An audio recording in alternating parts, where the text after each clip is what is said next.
Lesson 4. Line. Lines don't exist in reality. Everywhere you look, you can see various forms bouncing into other forms, but no lines. This is the first thing to understand about a line. It is completely a creation of the human mind. We understand lines and pictures because we know how to read them.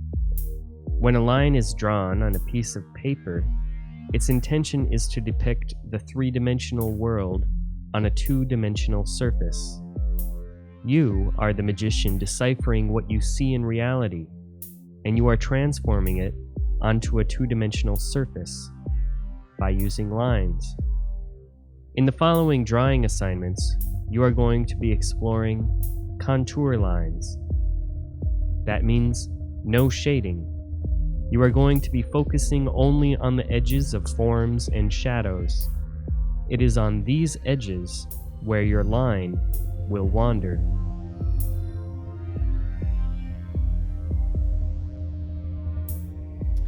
Hello, welcome to Lesson 4. In this lesson, we're going to be talking about contour lines. And as you heard in the intro there, lines actually don't exist in reality. So if we look at the top of this board, we don't really see a black line here. A line is a way to depict the three-dimensional world around us and put it on a flat surface, right? So we're gonna have 3 different drawing assignments, and then there's a sketchbook assignment that goes along with this as well. And for the first drawing assignment, we're gonna be doing something called a blind contour drawing.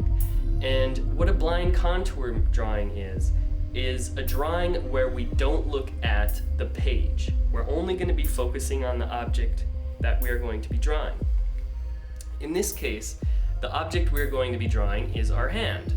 So I want you to take your hand and you're going to position it in some kind of unique way, make like a claw hand or, position it in a unique way. And you're going to be position your hand in front of you, and you're only going to be looking at your hand. You're not going to be looking at the paper. So pick a point on your hand to start drawing. As you draw, as your eye moves, I want you to start practicing having your hand move at the same rate that your eye is moving. So you're observing, you're moving your hand, and you're also moving your eye, okay? So we're going to pick a point. I'm going to pick right here as my point to start. And remember, these drawings are going to look strange. And I'm not going to look at my paper now. I'm only looking at my hand.